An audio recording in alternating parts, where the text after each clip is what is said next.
ازيكم يا حبايب قلبي؟ عاملين ايه؟ وحشتوني جدا جدا.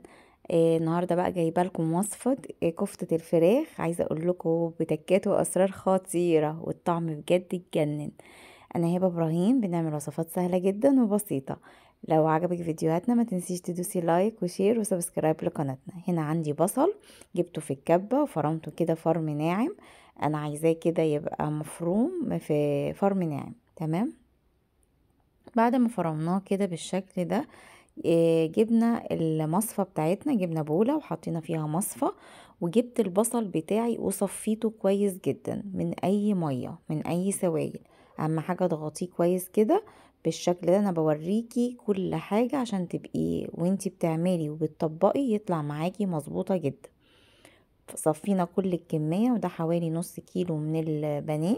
غسلينه كويس بالمنقوع الملحي وبعد كده صفيناه كويس بمناديل مطبخ ومسحناها.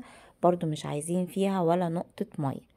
جبنا الكبة كده وحطينا فيها كل مقدار الفراخ اللي احنا مقطعينها عشان نسهل على الكبة ان هي تفرم الفراخ كويس. فرمناهم برضو فرم ناعم. نزلنا بالبهارات بتاعتنا 11 بهار، وعندي كركم وعندي ماجي وعندي بابريكا مدخنة وملح فقط لا غير. دي كان عندي فلفل الوان وتوم، انا برضو صفتهم ونزلت بيهم مع البصل في الكب. ودي ليا، لو انتي ما بتحبيهاش ما تحطيهاش، بس بتدي طراوة للكفتة وطعم تاني. وعندي كده كزبرة وفلفل اخضر وفلفل اصفر، وكده طعمت الكفتة بتاعتي اديتها خضارها وبقت جميلة جدا. السر بتاعنا معلقة صغيرة من البيكنج باودر. وهنا كان عندي بقسماط حطيت عليهم معلقة ماجي فورية. لو عندك فيجيتار ممكن تستبدليه. وبعد كده حطيت معلقة من الزيت وغطيتها كده بالاسترتش وحطيتها في التلاجة لمدة 3-4 ساعات. مية البصل انا ما برميهاش، بحط عليها معلقة كاتشب، وان انا بستخدمها في التصبيع.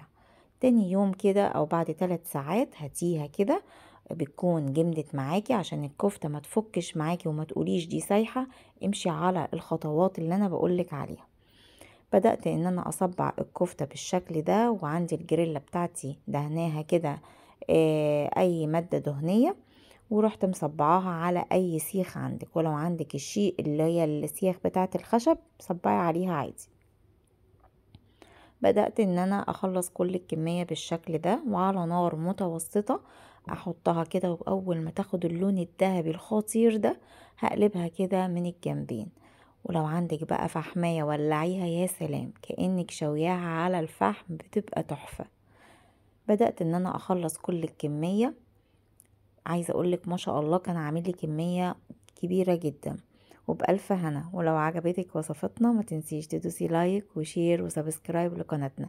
بحبكم قوي وميرسي قوي قوي على الكومنتات الجميلة اللي انتوا بتكتبوها لي. باي باي.